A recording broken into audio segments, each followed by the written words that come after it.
नमस्कार सभी साथियों को। टीचर नगरी में पधारने पर एक बार फिर से आप सभी का हार्दिक स्वागत है।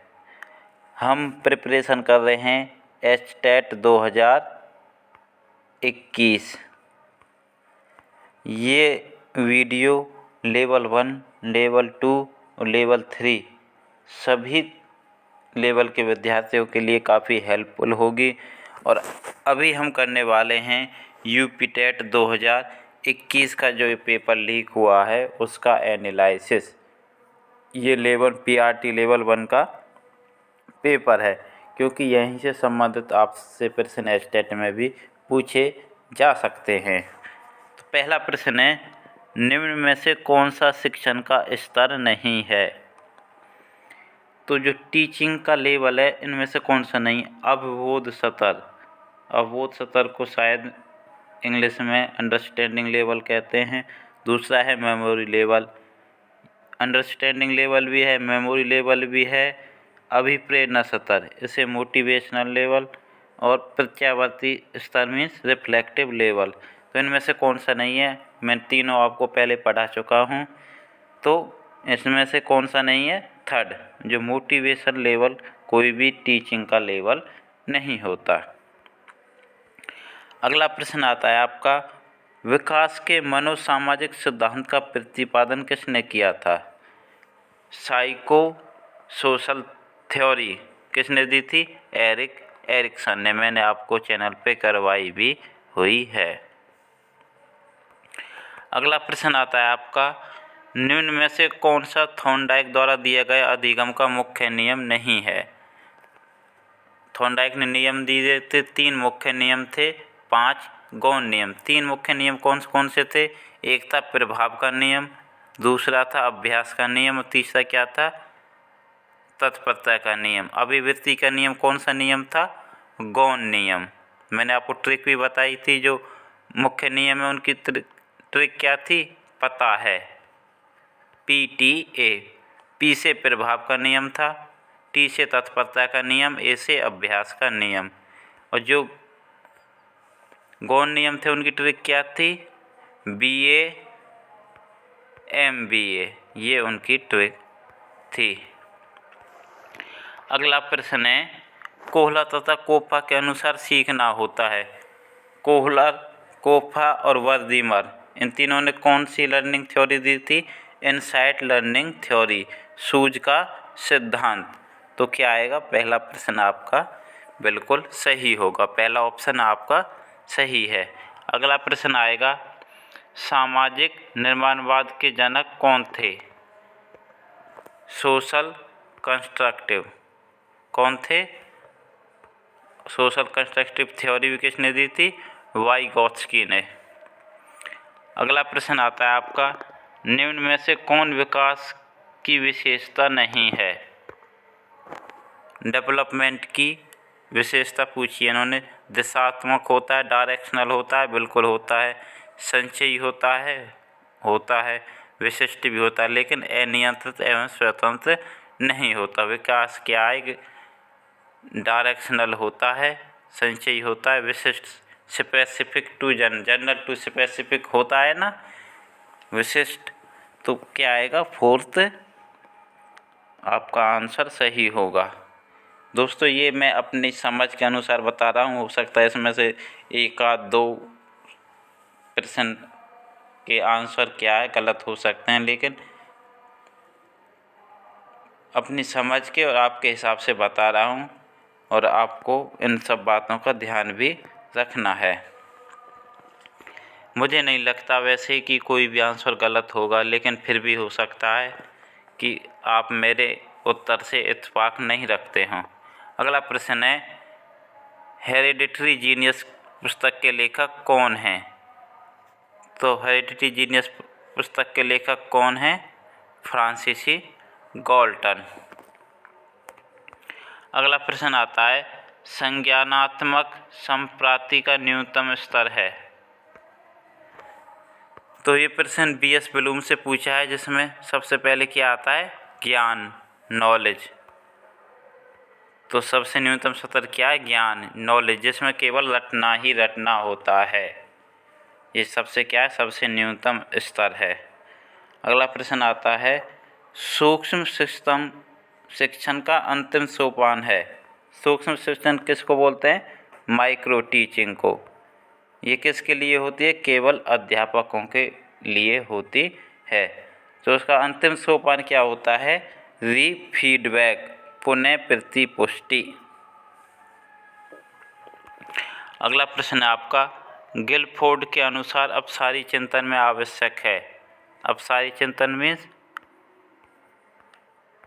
कन्वर्जेंट, और एक होता है डाइवर्जेंट, अपसारी और अभिसारी।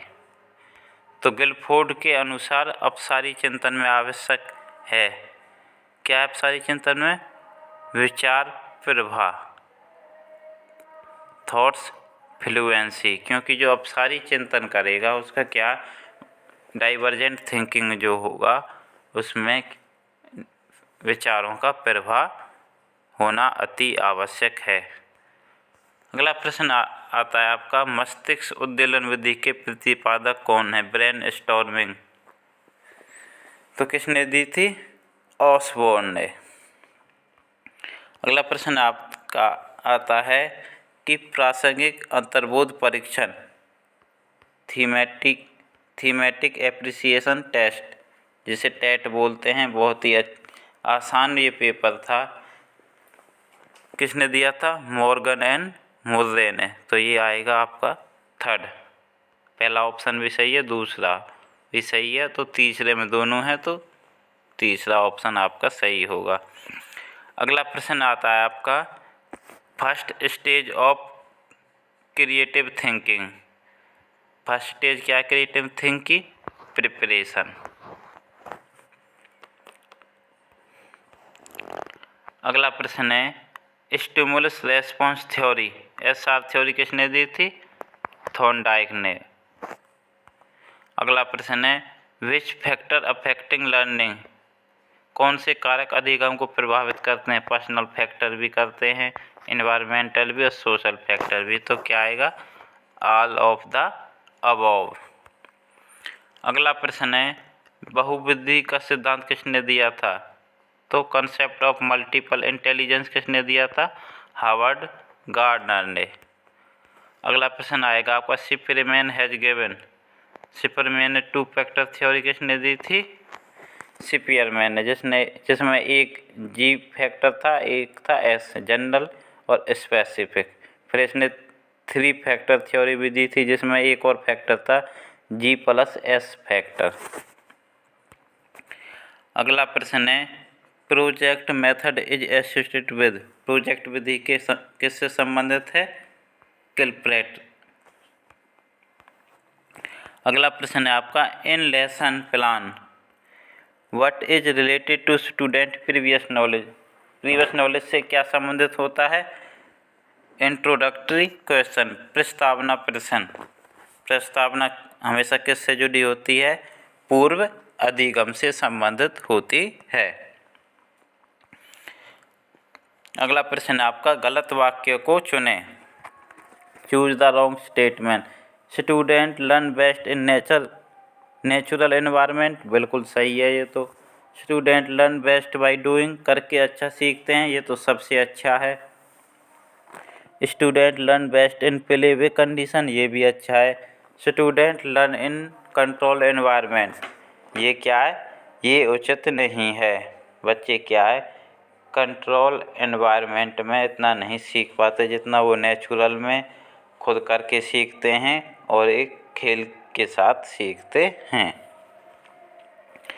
अगला प्रश्न है, संविधान के किस संशोधन से शिक्षा के अधिकार पर बल दिया गया? तो 86वां संविधान संशोधन हुआ था, उसमें शिक्षा के अधिकार पर बल दिया गया।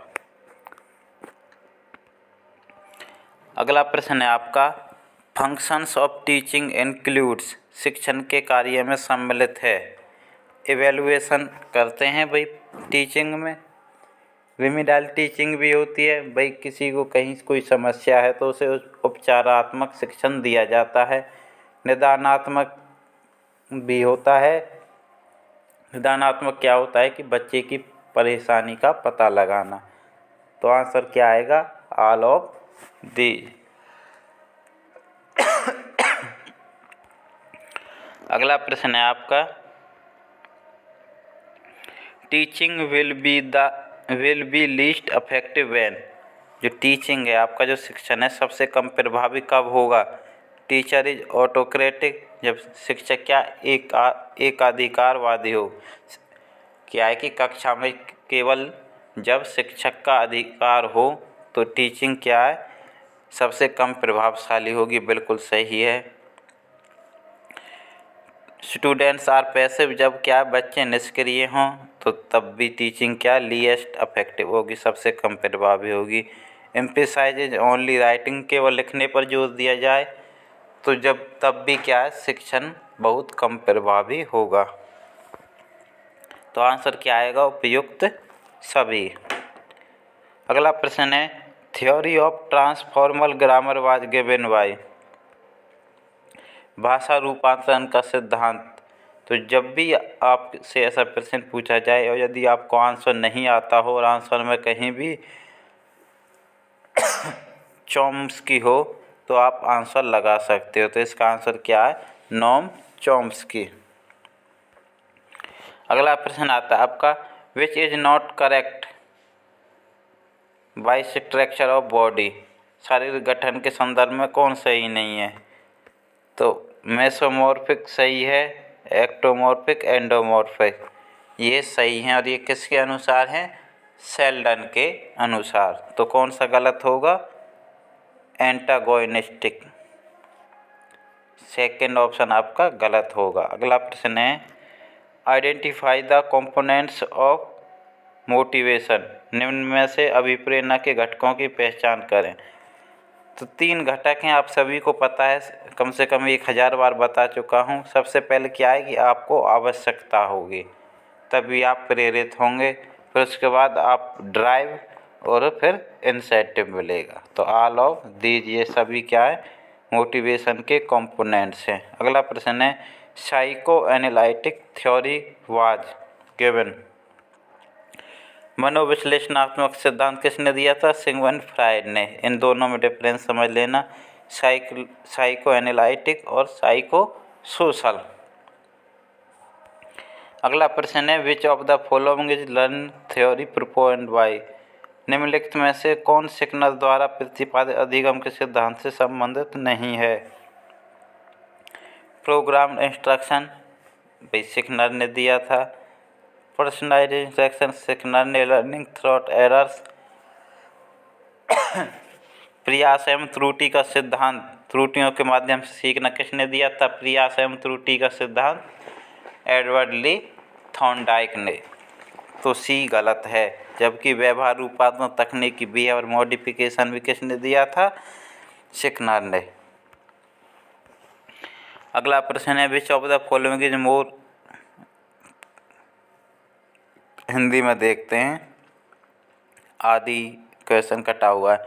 विभिन्न योग्यताओं में रुचियों वाले विद्यार्थियों हेतु कौन सा मूल्यांकन अधिक उपयोगी होगा? इंटरनल, एक्सटर्नल, प्रैक्टिकल या फिर सतत एवं व्यापक मूल्यांकन। तो कौन सा सबसे अधिक प्रभावी होगा? सतत एवं व्यापक मूल्यांकन, इसमें सब कुछ शामिल हो जाता है।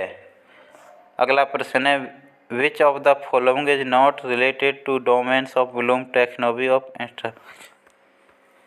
ब्लूम टैक्सोनॉमी सबसे ज़्यादा हमारे चैनल की पॉपुलर वीडियो वही है। मैं समझता हूँ आप अब तक देख चुके होंगे या अन्य किसी माध्यम से पढ़ चुके होंगे।